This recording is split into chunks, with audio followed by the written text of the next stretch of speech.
Hola, ¿cómo les va? Muy buenas tardes, me da mucho gusto saludarlos. Como pueden observar, así como le hice hace varias semanas una cápsula, estoy transmitiendo desde mis oficinas en la Cámara de Diputados. Esta legislatura está por concluir, está por comenzar la siguiente, etcétera. Entonces, bueno, estamos muchos con la posibilidad de estar volviendo de manera intermitente a oficinas en espera de lo que vaya a ocurrir con todos estos formatos de trabajo en los meses por venir. Bueno, en fin, yo tengo preparado para hoy un tema, miren, va a ser una cosa totalmente desconocida, creo yo, ajena a las discusiones, pienso yo, ajena a las discusiones tanto cotidianas como incluso, creo yo, académicas sobre la educación. Eh, ¿Qué es lo que está anunciado en la postal? Se llama, le hemos puesto el cierre de la mente moderna. No van a entender prácticamente nada, ahora explico. El cierre de la mente moderna sobre la controversia Alan Bloom. Que por cierto estoy viendo que tiene 3 O y es con 2 O Bloom, Alan Bloom. Y en la foto de la postal no aparece Alan Bloom, el que aparece es Michel Foucault, un ideólogo francés, eh, de muchísima influencia durante el último tramo del siglo XX. Un autor, bueno, no, ni siquiera durante el último tramo del siglo XX, prácticamente fue central su participación en el movimiento universitario del 68, del Mayo francés, junto con Ginsberg y el propio Jean-Paul Sartre, etcétera, y otros. Eh, y, y bueno, lo pongo en la portada, no puse a Alan Bloom, porque Alan Bloom prácticamente nadie lo va a reconocer. Sí, de hecho creo que es difícil reconocer a Michel Foucault, salvo los que se mueven en el ambiente universitario o en el ambiente académico, reconocerán que es Michel Foucault el que estoy, el que elegimos para preparar esta postal, que ciertamente, ya les digo, tiene un título bastante confuso: El cierre de la mente moderna y Alan Bloom y la controversia que se produjo alrededor de Alan Bloom. ¿Quién fue Alan Bloom? Alan Bloom fue un profesor, aquí les voy a decir cuándo vive. Fue un profesor de filosofía, fundamentalmente de la Universidad de Chicago, aunque también estuvo en la Universidad de Cornell en Nueva York, pero principalmente su sede fue en la Universidad de Chicago, que vive de 1930 a 1992. Fue uno de los principales discípulos de Leo Strauss. Leo Strauss es uno de los pilares de la Escuela de Chicago de pensamiento político, de filosofía política. La Escuela de Chicago es muy interesante porque a lo mejor lo que de inmediato, cuando se habla de la Universidad de Chicago, o de Escuela de Chicago, lo que de inmediato nos viene a la mente, o los que están más o menos, se mueven con cierta solvencia en las discusiones teóricas o políticas sobre economía, muchos recordarán que la Escuela de Chicago de Economía tiene una relevancia bastante importante porque es uno de los centros donde se pergeñaron las teorías neoliberales de segunda generación o de tercera generación, como a mí me gusta llamarles. No, de segunda generación. Las teorías neoliberales de primera generación son las que se crean en la escuela austriaca, con Ludwig von Mises y luego Friedrich Hayek, principalmente, aunque también de alguna manera Schumpeter, la escuela de Viena. Eso fue por más o menos en la década de los 40 del siglo XX. Y después la escuela de Chicago, lo que yo llamo la segunda escuela neoliberal, la segunda corriente de neoliberalismo, que encabezó Milton Friedman, teórico del monetarismo, y como tengo dicho, una de las corrientes principales que después con Ronald Reagan, Margaret Thatcher, serían llevadas a la práctica como esquema teórico de la reorganización neoliberal del mundo después de que cae la Unión Soviética. Bueno, no, se acelera cuando cae la Unión Soviética, pero todo esto se inicia fundamentalmente durante toda la década de los 80. Bueno, en fin, entonces la Escuela de Economía de Chicago es muy famosa, es esta corriente neoliberal que muchos atacan, ¿no? Etcétera, en fin. Contrapuesta a la Escuela de Cambridge, por ejemplo, y otras escuelas, la escuela marxista, la escuela de Varsovia, etcétera, ¿verdad? En términos de economía. Ahora bien, en términos de teoría política, la escuela de Chicago también tiene una relevancia muy importante, no menos polémica, porque el pilar de la escuela de Chicago de filosofía política fue Leo Strauss, este judío alemán que emigra, junto con muchos otros alemanes judíos, que emigran en el contexto de la ocupación, sí, del régimen nazi alemán. Muchos se van a Nueva York, a la New School for Social Research, otros se van a Berkeley, etc. Y Leo Strauss se va a Chicago, y él ahí, después le voy a dedicar algo a Leo Strauss, porque es muy interesante. Muy polémico, ya digo, porque se considera a Leo Strauss como el padre de lo que se ha dado en llamar neoconservadurismo norteamericano, los famosísimos neocons, los neoconservadores. Estos pensadores, sí, políticos y teóricos neoconservadores, es un conjunto de estudiosos que se forman, o de alumnos que se forman en el entorno de Leo Strauss, por ahí entre los 60, los 70, los 80, se forman con Leo Strauss, y después muchos de ellos pasan al gobierno con los Bush, con George Bush padre y George Bush hijo. Muchos de ellos, Billy Crystal, Donald Rumsfeld, Dick Cheney, son de alguna manera straussianos, son seguidores de las teorías de Leo Strauss, ¿verdad? Entonces, claro, desde ciertos ámbitos de discusión política, Leo Strauss es de alguna manera el diablo, ¿verdad? Para decirlo de alguna manera, no es como el diablo, es el teórico de los grandes conservadores, es el gran teórico del imperialismo norteamericano que Ronald Reagan llevaría primero a su máximo nivel de expansión y de implementación, y después con Bush y las guerras en Afganistán, en Irak, etc. Y todo lo que más o menos se sabe, ¿verdad? Bueno, se considera que Leo Strauss es el padre de todos ellos, intelectual de todos ellos. Pero yo tengo que decir que esa es una interpretación bastante superficial, porque Leo Strauss es verdaderamente un autor de una profundidad filosófica verdaderamente extraordinaria, formado en el contexto de las grandes discusiones de la filosofía alemana de principios del siglo XX, formado también dentro de las grandes traducciones de los filósofos judíos alemanes, como principalmente es Cohen, pero no me acuerdo el nombre, pero Cohen, este famosísimo filósofo judío alemán, Cohen, se me va, es que no es Bernard, creo que es Bernard Cohen, Rosenzweig, el propio Walter Benjamin, Gerhard Scholem, son todos estos filósofos judíos formados en Alemania, luego tienen que exiliarse porque Hitler pues se los quería echar a todos, ¿verdad? Como sabemos. Leo Strauss forma parte de ese contexto y estaba en grandes discusiones vinculados con los problemas del mesianismo, los problemas de la teología política, el problema teológico político, que es una manera de interpretar todas aquellas cuestiones que tienen un origen bíblico y que después quedan vertidos en las tradiciones de pensamiento político secularizado, vamos a decirlo así, pero que no pierden esa intensidad teológica. Eso ya después lo explicaré. Como por ejemplo la cuestión del mesianismo. Entonces, bueno, esta es una generación de filosofía alemana extraordinaria que tú no puedes ignorar, ni mucho menos. Todos ellos discutiendo con Heidegger o con los Hermann Cohen. Muchas gracias, mi querido Francisco Osornio. Exactamente. Aquí, mi querido Francisco, nuestro compañero del equipo de la biblioteca. Hermann Cohen, exactamente. Es un gran pensador judío alemán, ¿verdad? Filósofo, teólogo. Jacob Taubes es otro autor. Que estaban todos estos discutiendo cuestiones la cuestión judía, para decirlo en términos de Marx, ¿verdad? Entonces, no es tan sencillo, es decir, no es tan fácil etiquetar a Leo Strauss como un bulto conservador, creador de la nueva derecha norteamericana. Yo eso, para mí, no comparto ese análisis. Es fascinante prácticamente todos los planteamientos que hace Leo Strauss y el conjunto de discusiones en las que estuve involucrado, discutiendo principalmente con Heidegger. Como todos sabemos, Heidegger después se convirtió al nacionalsocialismo.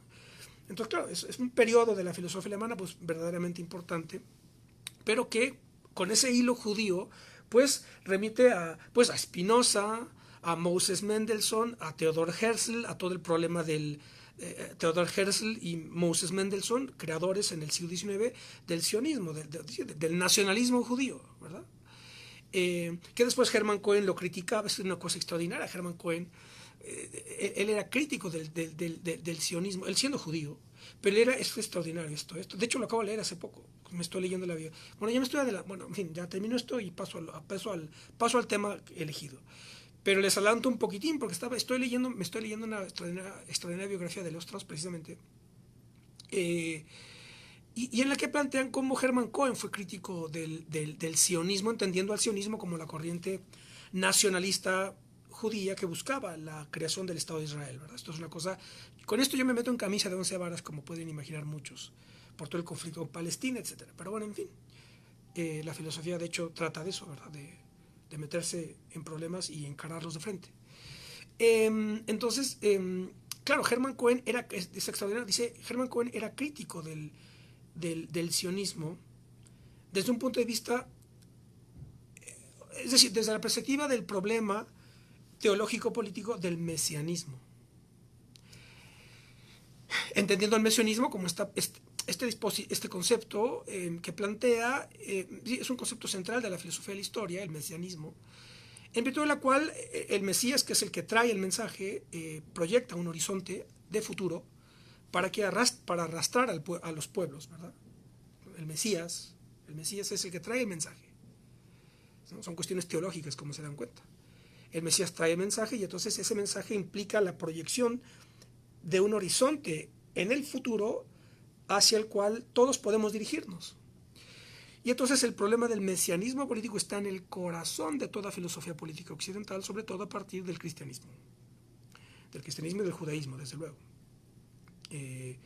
Este hombre, sí, un bulto reaccionario, Enrique Krause, recordarán, se hizo famoso por haber acuñado este término peyorativo, como es natural en él, el Mesías tropical, hablando del entonces candidato, hoy presidente de la República. Bueno, en fin, aquí mostró su ignorancia, su analfabetismo filosófico, porque él trataba de caracterizar peyorativamente, con un nivel de periodista de cuarta, a un Mesías, cuando no se estaba dando cuenta que estaba tocando los hilos centrales, vertebrales, medulares de la filosofía política occidental, que es el mesianismo, precisamente. Pero bueno, ya hablaré de esto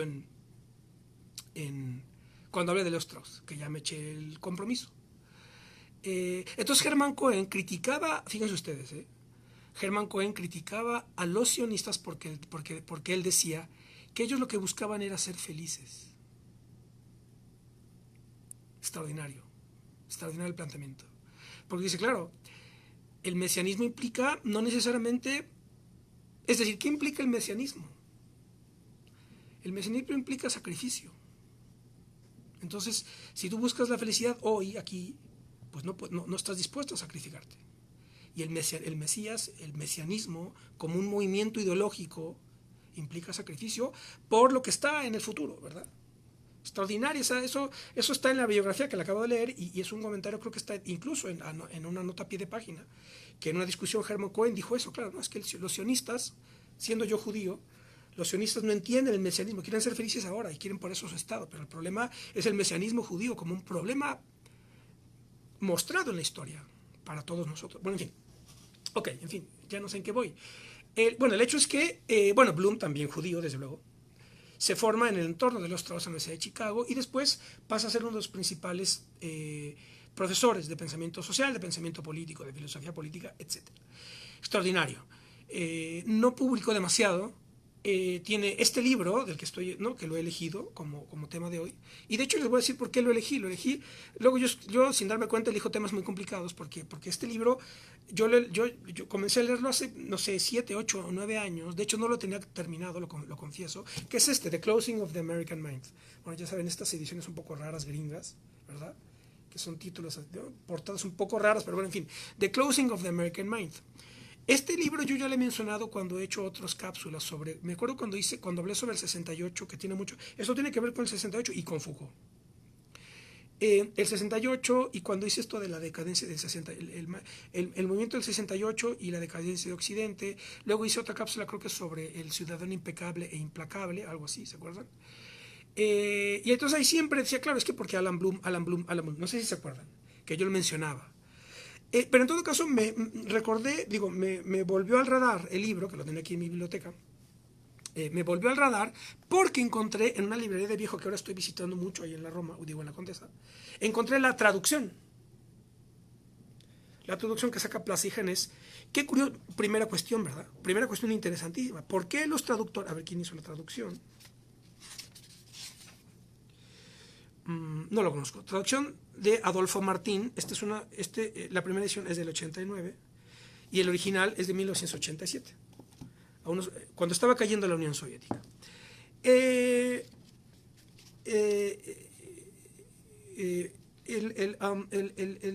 Claro, el título, ellos traducen The Closing of the American Mind, lo traducen como el cierre de la mente moderna, no la mente americana. Bloom está hablando del sistema universitario norteamericano. Yo ahorita explico esta metáfora de The Closing, el cierre de la mente americana. Pero curiosamente los traductores al español, digamos así, proyectan, es muy interesante esto, proyectan lo que ocurre en Estados Unidos como el arquetipo o el modelo o el fractal de lo que supone la modernidad. Es decir, el mundo moderno es el mundo americano, digámoslo así, ¿verdad? De alguna manera.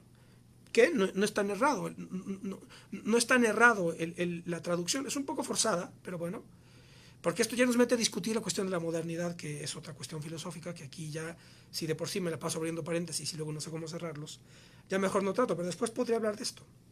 El debate de la modernidad, ¿verdad? O el de la posmodernidad, que es un cuento infumable, que es en buena medida el objeto de ataque de este libro, el posmodernismo, la posmodernidad, etc.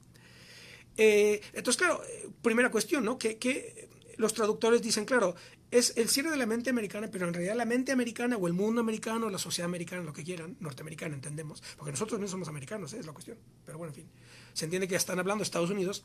En realidad la mente americana, la sociedad americana, norteamericana, es en realidad la sociedad moderna, ¿verdad? De alguna manera podremos decir que es como si París fue la capital del siglo XIX, pues la capital del siglo XX es Nueva York. Eso creo que podemos todos estar de acuerdo con eso, ¿sí? Además de que la influencia de la cultura norteamericana, etcétera, pues eso nadie lo puede negar, ¿verdad? El gran antagonista durante el siglo XX fue la Unión Soviética, etcétera, ¿no? Entonces, bueno, esto ya va a otro tema al que me puedo dedicar otra cápsula para hablar sobre todas estas cuestiones. Hay un libro extraordinario, este puede ser el pretexto, precisamente un libro hermoso, de hecho, de Luis Guillermo Piazza, que ese no se encuentra en ningún lado más que en librerías de viejo. Si es que quedan algunos, porque yo me la paso comprándolos, cuando los encuentro me los compro. Ya esto es por puro vicio de coleccionista, pero bueno, en fin. Es un libro precioso, pequeñito, de Plaza y Janes, de Luis Guillermo Piazza, que se llama El país más viejo del mundo, que es una breve historia, digamos así, literario, sociológico, cultural de Estados Unidos, que nadie puede negar que es una historia fascinante, ¿verdad? Eso no les podemos escatimar eso, ¿no? O sea, como en 200 años prácticamente una nación joven se convierte en el imperio más poderoso, por lo menos durante el siglo XX. Ahora estamos con la controversia para ver qué tan rápido o cuánto tiempo falta para que China desplace a Estados Unidos como el gran imperio, ¿sí? Pero bueno, en fin, creo que todos estamos todos de acuerdo que Estados Unidos es el gran imperio de nuestro tiempo, ¿verdad? Entonces, claro, cómo lograron eso en 200 años eso es todo un caso de estudio. Bueno, en fin, entonces después hablaré de esto. Ok, ¿por qué Closing? ¿Por qué Closing of the American Mind? Porque Bloom, recuerden, es un libro de 1987. The Closing es porque Bloom estaba jugando con la metáfora de openness y closeness, es decir, lo cerrado y lo abierto, ¿no? La apertura y lo cerrado. Entonces dice, claro, es muy común que alguien en una discusión familiar, en una discusión política, ¿no? En la vida cotidiana, uno se encuentre con personas que a lo mejor parecen muy estrictas, muy rígidas, muy cuadradas, se suele decir, ¿verdad? Eres muy cuadrado, hay que ser más abierto, ¿verdad? Es muy común decir eso, no, hay que ser más abierto, hay que ser de mente abierta. Y entonces eso es lo que critica Bloom. Dice, claro, ese openness, esa apertura, esa disposición abierta, tolerante, característica, según Bloom, tal como veía las cosas, del sistema universitario norteamericano de élite, esta es una primera cuestión, de élite de Estados Unidos, conformada a partir del 68 en adelante,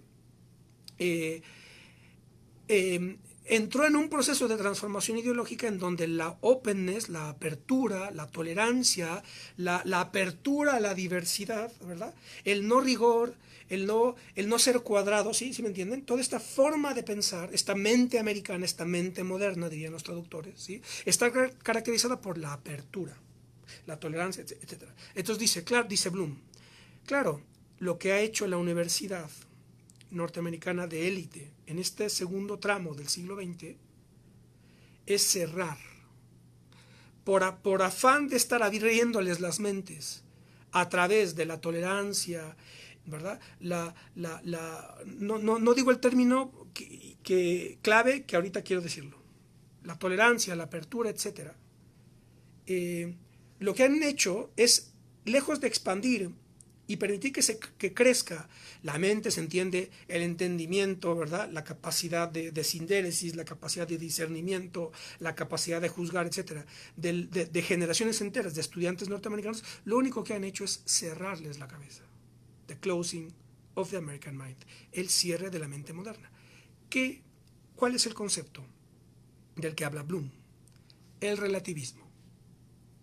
Dice, esta es miren, se encendió la luz. Es que está fallando, en fin,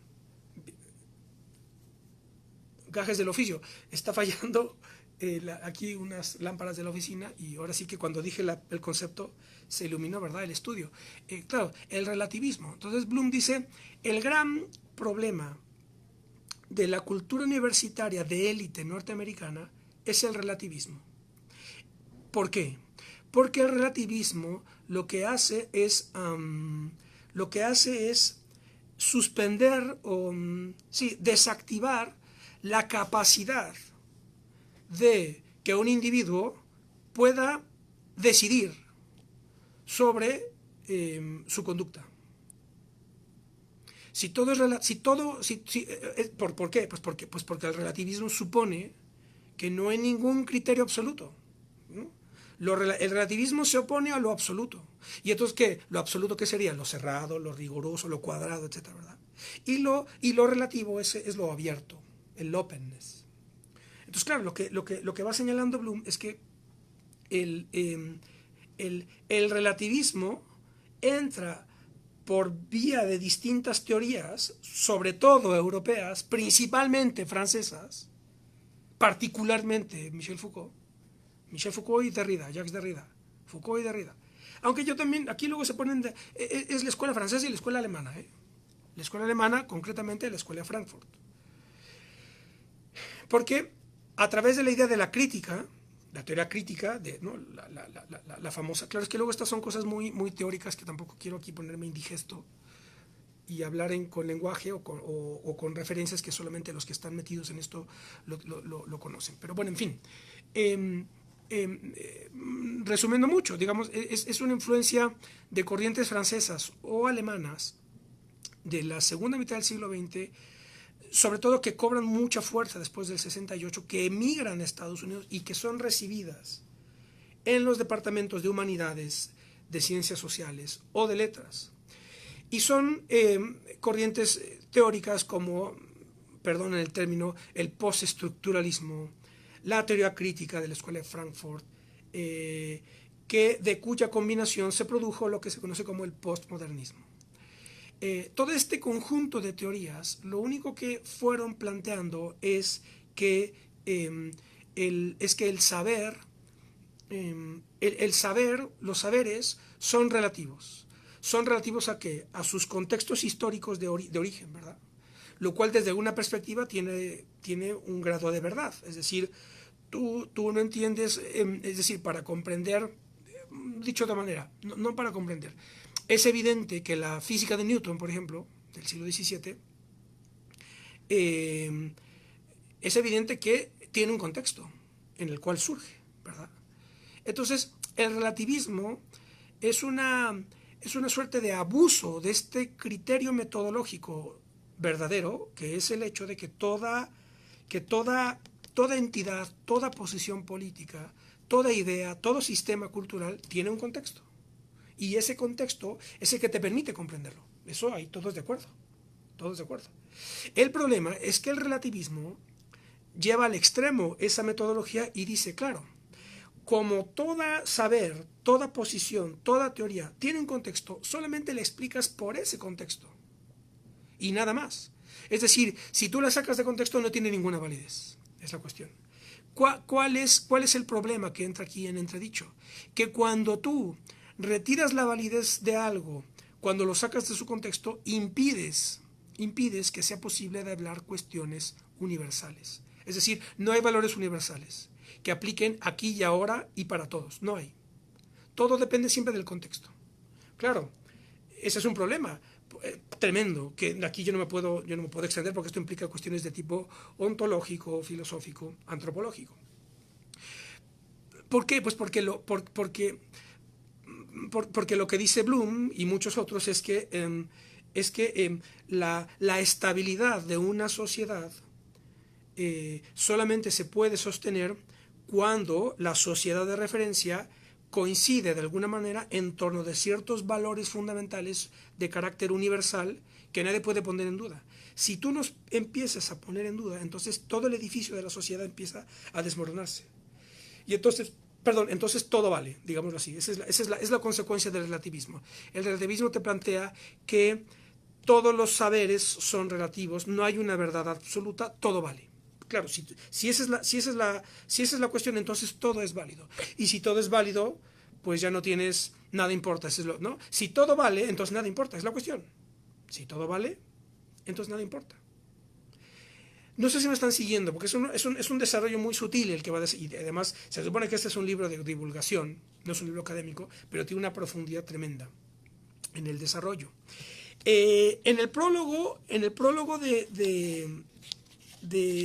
que hace el prólogo de la edición española, en español, la hace Salvador Giner, que es un autor que yo no tengo identificado en cuanto a su trayectoria, pero tengo muchos libros de él, sobre todo de historia de la filosofía clásica, del periodo greco-helenístico, etc.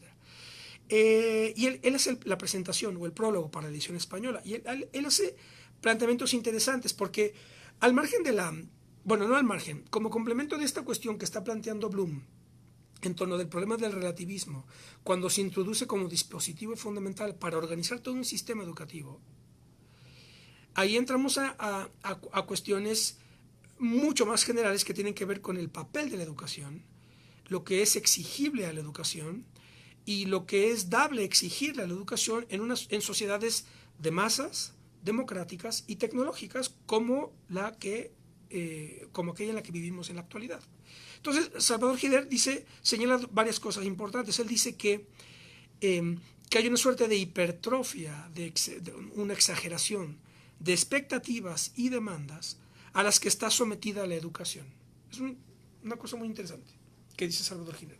Claro, normalmente en las discusiones, los propios partidos políticos, los políticos, los gobernantes, aquí en general el mundo occidental, sostienen que los problemas económicos de desarrollo se resuelven con más educación. Es lo que siempre se dice. Se resuelve con más y mejor educación, dicen.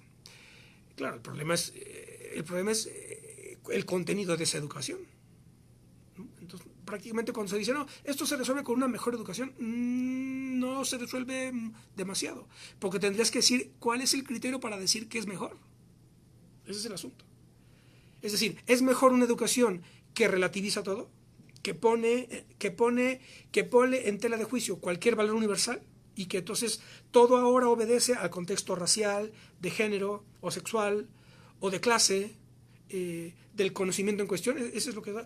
Ya en España, por ejemplo, para que vean, en España, yo sabía que era cuestión de tiempo, pero en España ya he leído por ahí, confieso que no he profundizado, solamente vi la nota periodística. Luego es un problema con eso de las notas periodísticas, porque luego ponen unos encabezados que al final nada tienen que ver con el hecho en cuestión. Pero bueno, si nos atenemos al encabezado periodístico, vi por ahí que se planteó que en España el gobierno progresista actual, que aquí el progresismo es parte del problema, porque el progresismo es la herencia del 68, tal como lo he explicado, La agenda progresista educativa lo que estaba planteando es que se comenzara a estudiar o a explicar matemáticas en las escuelas en España con perspectiva de género. Ese era el encabezado. Habría que ver qué es lo que se propone, pero de entrada, pues ese es un poco escandaloso, ¿están de acuerdo conmigo? Es decir, ¿cómo puedes tú meter el género en el estudio de las matemáticas? Que alguien me explique eso, por favor. ¿No? O meter la perspectiva antieuropea de las matemáticas o de la física. Es como si en Zimbabue quisieran explicar las matemáticas desde la perspectiva africana. Le preguntes, ¿y eso cómo? O sea, solo hay unas matemáticas, ¿verdad? Desde luego, hay una tradición, una historia, desde luego, ¿verdad? En la aportación árabe, sobre todo en el álgebra, la influencia india y luego el desarrollo europeo. Y esas son las matemáticas. A lo mejor hay algunos antecedentes aquí en el mundo maya, etcétera, tenían algunos conceptos, bien, sí, de acuerdo, pero todos esos antecedentes solamente se entienden leyéndote un libro completo de matemáticas, ¿verdad? De matemáticas, es que no hay matemáticas, es que no tiene ni color, las matemáticas no tienen color, sexo, raza, nada, ¿verdad? Es como decía Gustavo, bueno, es absurdo preguntar cuando alguien dice el teorema de Pitágoras implica que el cuadrado de la hipotenusa es igual a la suma de los cuadrados de los catetos, ¿verdad? Hablando de un triángulo rectángulo, ¿sí? Y entonces dice, bueno, sería totalmente absurda, fuera de lugar, preguntar el color del triángulo, ¿verdad? ¿A quién le importa el color del triángulo? No importa. Lo importante es que el cuadrado de la hipotenusa es igual a la suma de los cuadrados de los catetos. Entonces, claro, si alguien dice, explica el una interrupción. Explica el teorema de Pitágoras desde una perspectiva de género. Yo no entiendo eso cómo se puede explicar, ¿verdad? O cómo se puede hacer. Bueno, pues ya es una cuestión. Entonces, claro, muchos dirán, claro, es que eres muy cerrado, ¿verdad? Muchos podrían decir, se necesita apertura, tienes que abrirte a otras cuestiones, a otras alternativas, etc. Bien. Entonces, claro, por un lado dice Giner, claro, hay una hipertrofia de expectativas y se piensa que con educación se respira, se apaga otra vez la luz, que con educación, más educación, se va a resolver el problema X, Y o Z de desarrollo, etc. Y eso no necesariamente es lo que ocurre. Para empezar, primero, ya les digo, depende de las modificaciones que hagas en la educación. Si a estas vamos con educación de matemáticas con perspectiva de género y luego física y química, etcétera, pues eso quién sabe qué efectos va a producir. Igual va para peor. Alan Bloom decía que esto estaba ya prácticamente en declive, ¿eh? En los 80 él decía el sistema norteamericano está en declive. Que es otra cosa que de hecho planteaba Harold Bloom. Curiosamente, Harold Bloom, otro profesor, mismo apellido, judío también, de literatura, en Yale y en el sistema también de élite norteamericano, que también decía, el estudio de la literatura y de las humanidades en las universidades de Estados Unidos está perdida. Esto es muy importante, ¿eh? Porque cuando uno no se, claro, es que cuando uno no se mete en estos debates, perdón, unas llamadas que entran, cuando uno no profundiza en estos debates internos de Estados Unidos, siempre uno sigue con la perspectiva desde fuera de que pues lo mejor es Estados Unidos, de lo que mejores son las universidades de Estados Unidos, etcétera. Pero cuando tú te vas enterando de lo que dicen allá, dicen, no, por lo menos en humanidades y en literatura y en letras, decía Harold Bloom, la universidad norteamericana está perdida. No entre nadie a estudiar letras a Harvard o a Yale o a Stanford, porque inmediatamente, en el momento en el que se te ocurre abrir un libro de Shakespeare o de Tolstoy, se te van encima feministas, marxistas, psicoanalistas, los de los estudios subalternos, los de los estudios diciendo que Tolstoy era un europeo caucásico, blanco, machista, etc. Claro, si alguien te viene con eso, pues ya te priva de la delicia y de la experiencia intelectual suprema que supone leer a Tolstoy, ¿verdad? Ana Karenina o Guerra y Paz, o Dostoyevsky o Shakespeare, etc. Por eso Harold Bloom, él decía, esto está, ya aquí es guerra de guerrillas, y entonces por eso Harold Bloom redactó este libro que era un libro de combate, que es el canon occidental, precisamente para arrojárselos a los relativistas que dicen, no, es que Shakespeare tampoco lo leas, porque Shakespeare era inglés, blanco, protestante, eurocéntrico y seguramente era un machista, heteropatriarcal. Claro, y si vienes con eso, pues entonces, en fin, es que es imposible esto, ¿verdad? Porque entonces tienes que anularla. A mí ya me pasó, ya me pasó. No voy, ahí les va la anécdota, no voy a dar nombres ni nada para no comprometer a nadie, pero ya tiene un tiempo. Pero fue verdaderamente lamentable. No sé si ya lo conté, pero bueno, ahí les va. Pero es básicamente lo mismo. Por eso es tan importante conocer los debates, el debate que tuvo lugar desde Estados Unidos, desde el interior de Estados Unidos, para darse cuenta hacia dónde iba ese sistema norteamericano que desde fuera se ve como la meca de la educación, ¿verdad? Que luego es un problema, porque en el fondo después lo único que le importa a la gente es que tengan buen inglés, es lo que siempre dicen. No, es que, perdón, lo que me importa a mí, lo he escuchado a muchos, lo que me importa a mí es que tenga buen inglés y ya, además, pues, como que no importa. Claro, esto es un problema que tiene que ver con la forma, es decir, la expectativa que se tiene respecto de la educación. Eh, la anécdota. Yo en algún momento quise hacer la revista interna institucional de una institución pública donde yo era funcionario. Con mucho apasionamiento y entusiasmo, me di a la tarea porque claro, luego ocurre que las revistas internas de las instituciones pues no se parecen así como para sala de consultorio médico, ¿verdad? Que en lo que esperas lees ahí una cosa horrible, ¿verdad? Que parece, ¿no? Con los anuncios de los medicamentos, ¿no? Entonces, muchas veces las revistas internas de instituciones públicas son horribles, ¿no? Y entonces esta era particularmente, ¿no? Era una institución vinculada a la seguridad pública, etcétera. Entonces era como, imagínate, ¿no? Entonces dije, no, oye, ¿por qué? Pues, ¿por qué tiene que ser todo tan horrible? ¿No? Hay que meterle un poco de cariño a esto, un poco de criterio y aprovechamos esta revista institucional y le damos un contenido, etc. Bien. Y entonces dije, claro, vamos a aprovechar que es una revista pública, institucional, sin fin de lucro, y vamos a aprovechar, con tiraje de 30.000, 50.000, 60.000, 70.000 números, vamos a aprovechar y poner en la portada, ¿por qué no?, acervo del Museo Nacional de Arte.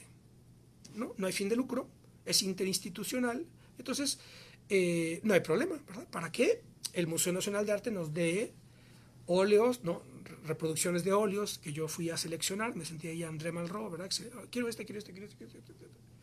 Ya me dieron ahí como 15 óleos ¿no? Y dije, claro, aquí están las portadas de mis 15 primeros números. Yo muy emocionado, etc.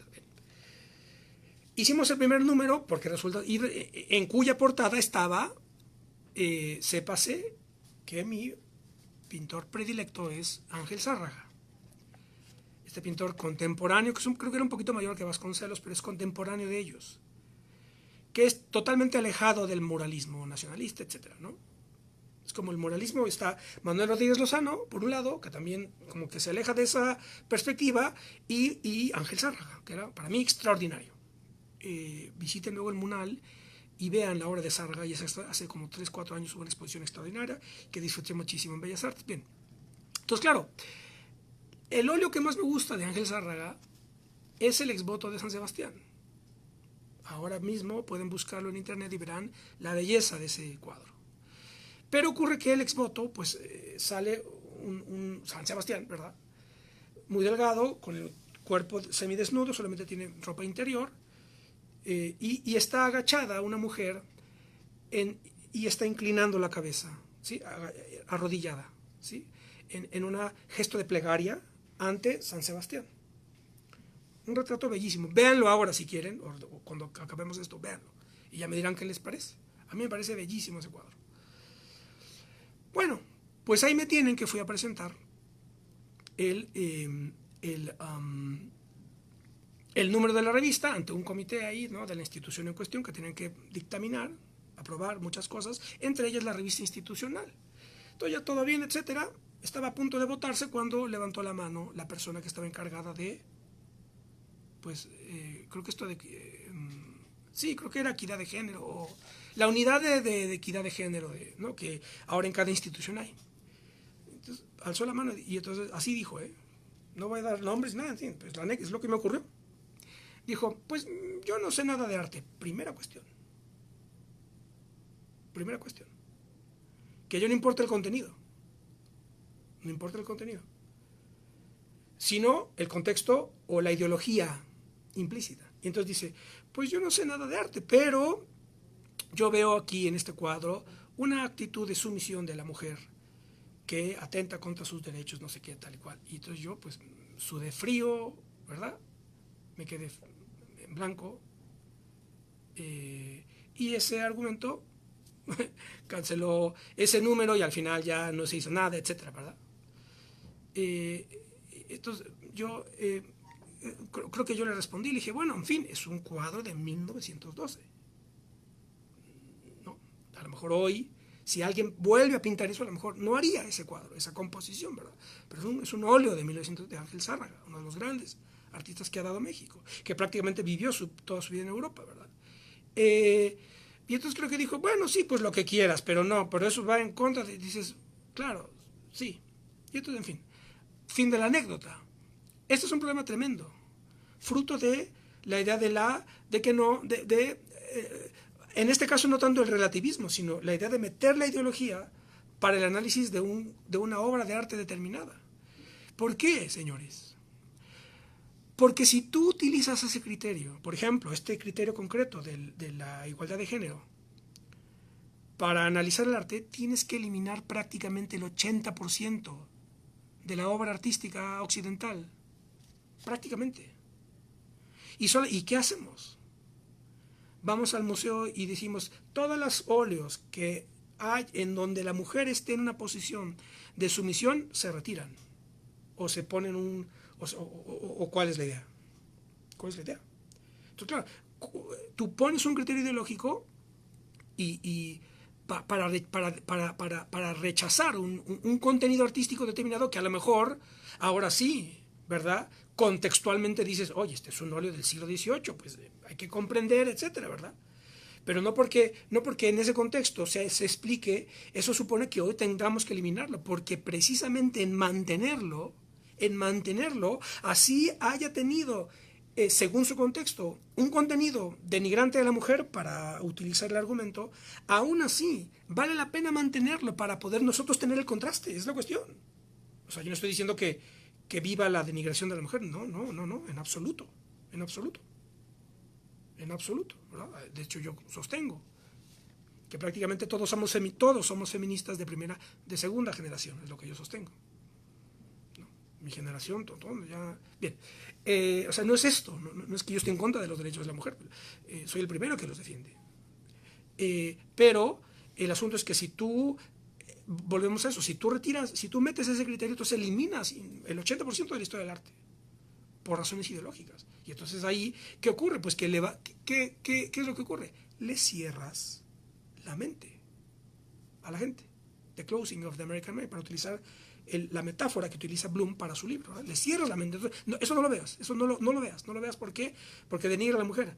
Y esto tampoco, y esto denigra a los negros, y esto denigra al trabajador, y esto denigra, claro, entonces, porque derechos humanos, entonces claro, pues elimina el arte, pues pinta paisajes como José María Velasco, ¿verdad? Ya, dedícate a pintar paisajes y entonces ahí esto es neutral, ¿verdad? No hay ninguna relación humana, es tremendo, ¿verdad? El asunto. Bueno, en fin, entonces esta es la cuestión. Entonces, el problema del relativismo, que ya lo he tratado en otras ocasiones. Y entonces todo esto es fruto de la forma en la que el sistema universitario, según Bloom, norteamericano de élite, comenzó a transformarse, sobre todo en las áreas de las humanidades, las ciencias sociales, etc. Las ciencias exactas, de alguna manera, son las que mantienen la antorcha encendida y son las que siguen avanzando, ¿verdad? ¿Por qué? Salvo que ahora comience a fluir hacia el área de las ciencias humanas, de las ciencias exactas, los criterios ideológicos, y entonces física con perspectiva de género, con perspectiva de clase, con perspectiva de no sé qué, etc. ¿Sí? Y ahí lo que va a ocurrir es la disolución de los saberes, la relativización de los saberes, ¿verdad? La desaparición de criterios generales para poder orientarnos, esa es la cuestión. Entonces, claro, dice Salvador Giner que aquí que esto ya un poco para generalizar más esta cuestión. Es decir, el debate que tenía lugar Alan Bloom, la controversia de Alan Bloom, tiene que ver, como tengo dicho, con la idea que se tenga de educación, lo que es exigible, lo que es dable exigirle a la educación, Y sobre todo en el contexto de las sociedades contemporáneas. Las sociedades contemporáneas son las sociedades fruto de las revoluciones atlánticas, como ya lo he dicho muchas veces. Las revoluciones atlánticas, la norteamericana, la francesa y las hispánico-americanas, ¿sí? Es decir, siglo XIX y siglo XX. Uno de los primeros acontecimientos que tiene lugar durante fundamentalmente todo el siglo XIX fue la nacionalización de los sistemas educativos y la transformación de ese sistema educativo en sistemas públicos, es decir, en un derecho universal, literalmente. Alan Bloom lo que dice es que ese criterio noble de universalizar la educación, que fue fundamental para entender el proceso de construcción de las naciones contemporáneas durante el siglo XIX, está siendo traicionado por el ingreso del relativismo, en donde ahora tú a un niño ya no le explicas lo que está bien y lo que está mal, y ni siquiera le das argumentos para saber lo que está bien o lo que está mal, simplemente le dices todo vale, toléralo todo, pero yo lo he dicho muchas veces, que la tolerancia no es virtud, recuerden eso, la tolerancia no es virtud, es una trampa. Pero esta idea de tolerancia, que también lo he comentado cuando hablé del ciudadano implacable, esta virtud de tolerancia se ha convertido en una de las principales ideas fuerza del mundo contemporáneo, caída de la Unión Soviética. ¿Por qué no es virtud de la tolerancia? Porque la tolerancia es indiferencia. Ya lo he dicho muchas veces, pero no está de más. Además viene muy bien en función de lo que estoy diciendo. La tolerancia es indiferencia. Tú toleras lo que no te importa. Lo que te importa, tomas partido. Es la cuestión. Pero claro, ¿qué ocurre si la tolerancia se convierte en la principal virtud para organizar la educación de toda una sociedad? ¿Qué ocurre? Pues que produces una sociedad indiferente. Una sociedad conformada por gente indiferente. Dicen, no, a mí no me digan, a mí no me pregunten. Hay que tolerar a todo. ¿No? Porque aquí no hay criterio de lo que es bueno y lo que es malo. Todo vale.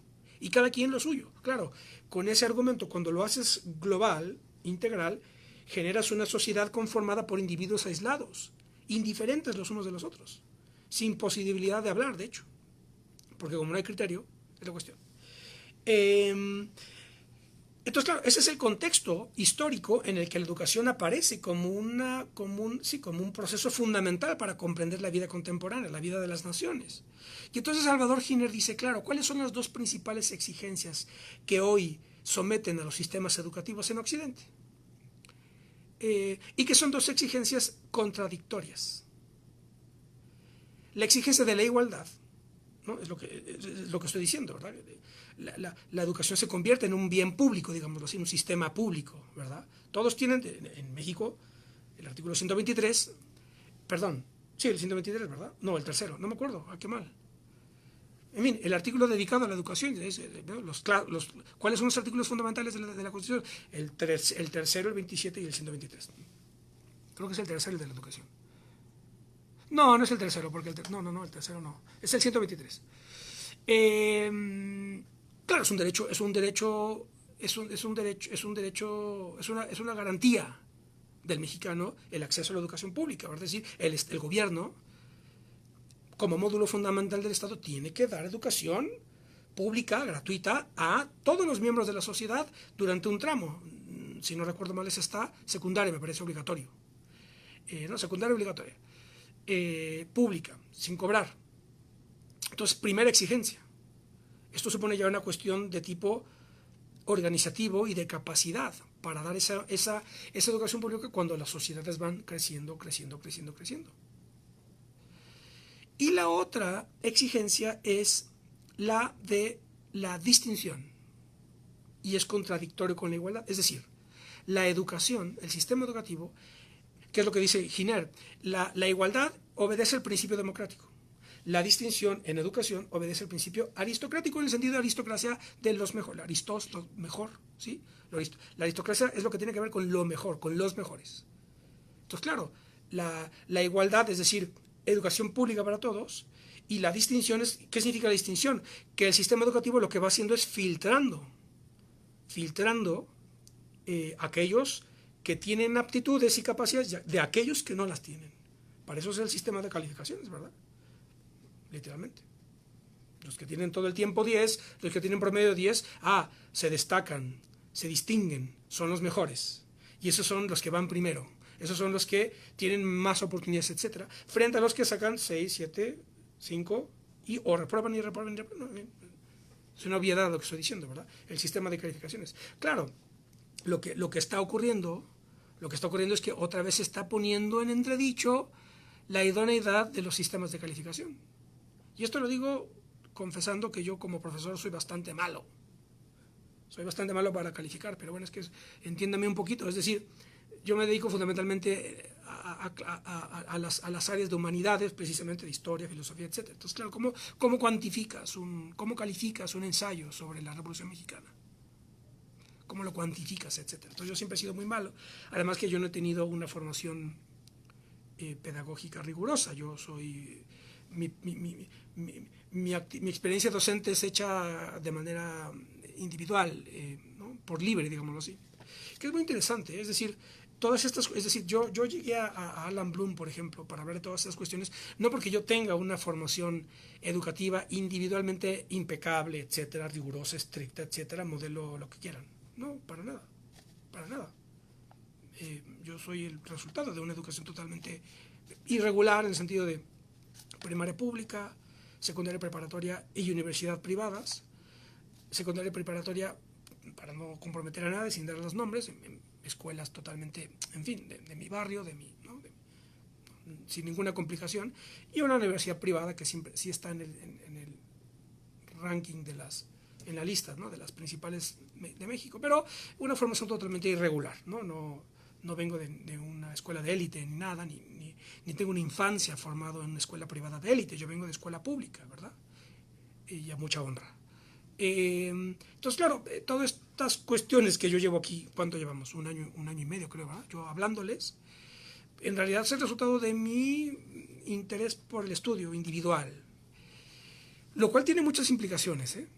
Es decir, ¿en el sentido de qué? En el sentido de que pues, ni Sócrates ni Spinoza fueron profesores. Es decir, si se me permite decir que yo me muevo, no que sea filósofo porque no lo soy, filósofo solamente es el que tiene sistema filosófico, pero el ámbito en el que yo me muevo es el de la filosofía, pero como un autodidacta. Yo no tengo licenciatura en filosofía, pero no hago más que hablar de filosofía. Y todo lo que digo lo hago desde la escala filosófica, pero en fidelidad con el modelo de Spinoza. Spinoza vivía de pulir lentes, no era un profesor en la Universidad de Ámsterdam o de no sé qué, ¿sí? Hegel sí lo fue. Hegel sí fue profesor, él organiza la Universidad de Berlín, su filosofía del derecho está redactada en la Universidad de Berlín, Kant también lo fue, etc. Muchos otros también lo fueron, pero lo que quiero decir no es hablar de mí, sino recuperar esta tradición socrática. Esta tradición socrática de la crítica al interior de una sociedad sin necesariamente estar vinculado con algún gremio o alguna institución particular que me obligue a hablar de ciertos temas o que se me imponga una agenda de género, de clase, etc. Yo prácticamente hablo de lo que me da la gana, de alguna manera, lo cual tiene unas implicaciones interesantísimas. Permítanme decir que históricas, por el hecho de que estamos haciendo estas cápsulas de estos temas con esta libertad en la Cámara de Diputados. Esto es muy bonito, eso yo lo he explicado desde hace tiempo, que esto es lo que está en el corazón del Espacio Cultural San Lázaro, que es la plataforma que organiza todas estas cuestiones, en coordinación con las bibliotecas legislativa y general, desde luego. Pero el Espacio Cultural San Lázaro obedece a dos inspiraciones. La Biblioteca del Congreso de Washington, que además de ser la biblioteca más grande del mundo, es uno de los centros culturales, si no es que el primer centro cultural más importante de Estados Unidos. Uno. Dos, la tradición griega de la antigüedad. En esa tradición griega de la antigüedad, que puede estar resumida de una manera extraordinaria, pero muy vasta en la paideia de Jagger, o muy resumida con genio indiscutible e inigualable en la cartilla morada de Alfonso Reyes, en el contexto de la Grecia clásica se consideraba que la personalidad humana era el resultado de la convergencia de tres facetas fundamentales, necesarias entre sí, ¿sí? No bastaba con una. Y es muy bonito eso, porque esa es la influencia que traemos para dar vida al Espacio Cultural San Lázaro. ¿Por qué? Porque para los griegos, ya digo, esas tres facetas eran la faceta artística, que se manifestaba en el teatro, la faceta política que se manifiesta en el ágora, que es donde conecta la Cámara de Diputados, ¿verdad? Aquí es el ámbito donde la faceta política de la personalidad humana se manifiesta. ¿A través de qué? De la retórica, ¿verdad? Desde luego, ¿no? El ejercicio, el instrumento fundamental del político no son las manos, es la voz, es la palabra, literalmente es la retórica. ¿Sí? Y la tercera faceta es la faceta racional, que se manifiesta en la filosofía. Filosofía, arte, política. Teatro, ágora, filosofía, como tengo dicho. Eso es Entonces, claro, aquí yo hablo, si estoy siendo claro en esta exposición histórica que hago, yo hablo un poco en la línea socrática, en la línea de Sócrates. Yo no soy profesor de ninguna universidad, ni tengo la titularidad de ninguna cátedra de ningún lado, pero estoy hablando en el ágora, en el centro político por excelencia de la República, que es la casa de la representación nacional, que es la Cámara de Diputados, y de aquí estoy hablando de filosofía. Es una cuestión muy interesante e incluso peligrosa, porque ya ven cómo le fue a Sócrates. Sócrates, por poner en ejercicio la racionalidad filosófica, puso en duda las certezas de la ciudad, que hoy podríamos decir que son las certezas ideológicas, y le fue como le fue. Lo consideraron un peligro por la ciudad, corruptor de la juventud, y lo enjuiciaron y lo obligaron a tomar la cicuta para morir, ¿verdad? Y aquí queda establecida en el expediente de Sócrates la relación tensa entre la política y la filosofía, porque la política es un ámbito de acción agónico, es decir, la política siempre somete a las sociedades, somete a los hombres al antagonismo. Por eso es tan difícil la política. Por eso el político siempre está peleándose, ¿verdad? Pero es que esa es la característica constitutiva de la política. Es una naturaleza agónica que implica tomar partido siempre. Es la cuestión. Mientras que la filosofía es una actividad de clasificación. La filosofía clasifica las cosas. Dice, esto es de este color, esto es de este otro color, esto es de otro color, y en conjunto tenemos esta paleta de colores, y es lo que hace la filosofía. Mapea la realidad a una perspectiva de segundo grado y nunca te dice qué hacer. El filósofo no dice qué hacer, el filósofo te da mapamundis, ¿verdad? Es la cuestión, lo que dice Gustavo Bueno. Entonces, bueno, en fin, esta es la cuestión. Lo que queda aquí, esto en realidad, pues, quedo ya comprometido para continuar con este tema.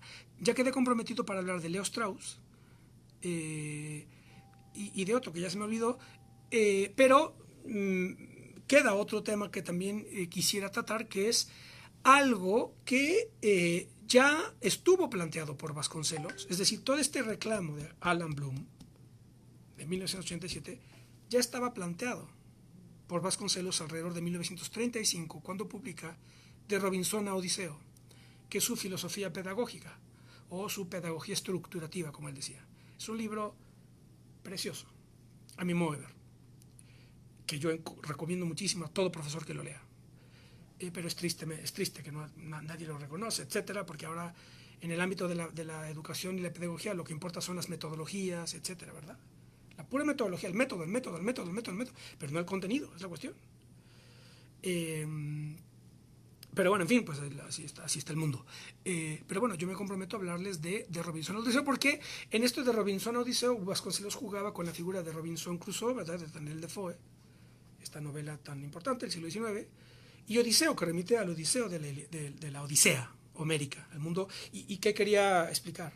Pues quería explicar ahí, para que vean, ahí Vasconcelos hace una crítica, precisamente, a la excesiva influencia norteamericana y a sus corrientes pedagógicas de moda, como el pragmatismo tanto de William James como de James Dewey, de John Dewey, el pedagogo, el gran pedagogo norteamericano. Vasconcelos criticaba esas corrientes porque planteaban que Vasconcelos sostenía que el problema con el pragmatismo es que es extraordinario. Por eso Vasconcelos es un hombre que estuvo por encima de su tiempo.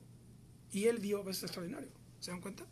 Él vio cosas que hoy, por ejemplo, cuando uno lea The Closing of the American Mind, te das cuenta que ya Vasconcelos lo había previsto. 100 años, prácticamente 80, 90, 100 años antes ya lo había visto en este libro extraordinario. Porque dice, ¿qué pasa?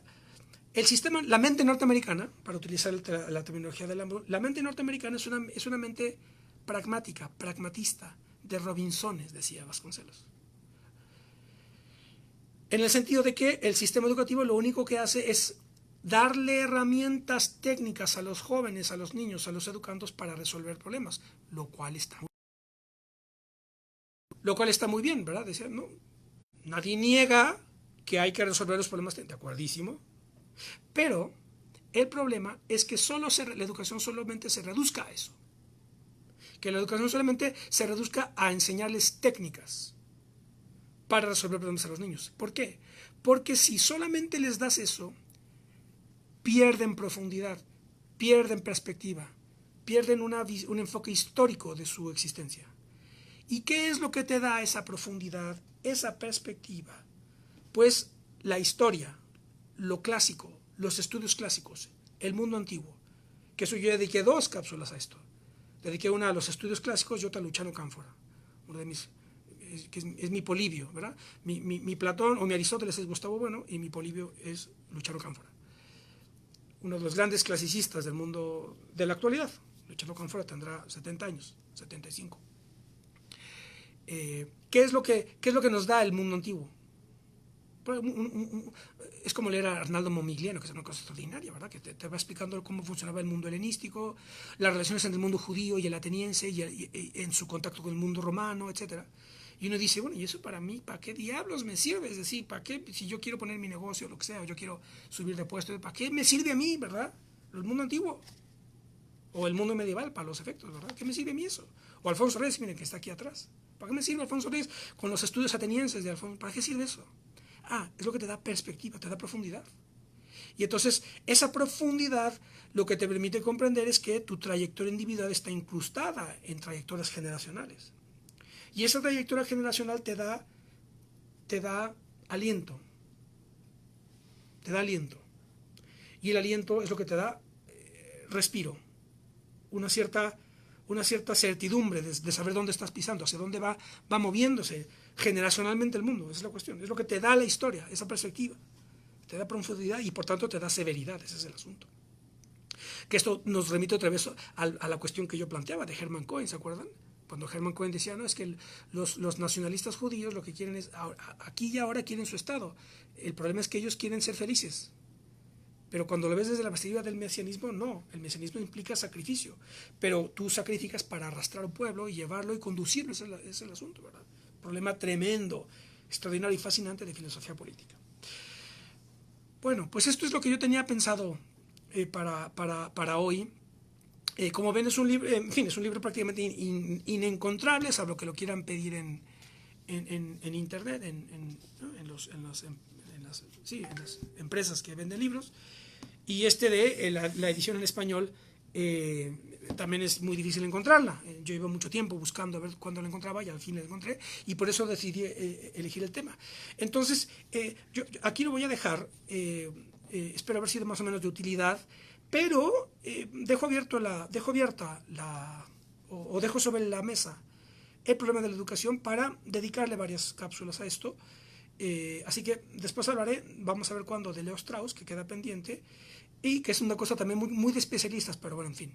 Y después voy a hablar de Vasconcelos, de Robinson Odiseo, que es un libro que sí se consigue en internet y que no hay pretexto, entonces, para que no lo lean, para decir no lo pude encontrar. Entonces, a ver si la próxima cápsula yo hablo de Robinson Odiseo y continuemos con estas cuestiones tan importantes de educación y el papel y función y lo que es exigible pedirle, lo que es dable exigirle a la educación en una sociedad tan compleja, tan dinámica, tan acelerada y tan saturada de información como la nuestra. Nos vemos la próxima. Adiós.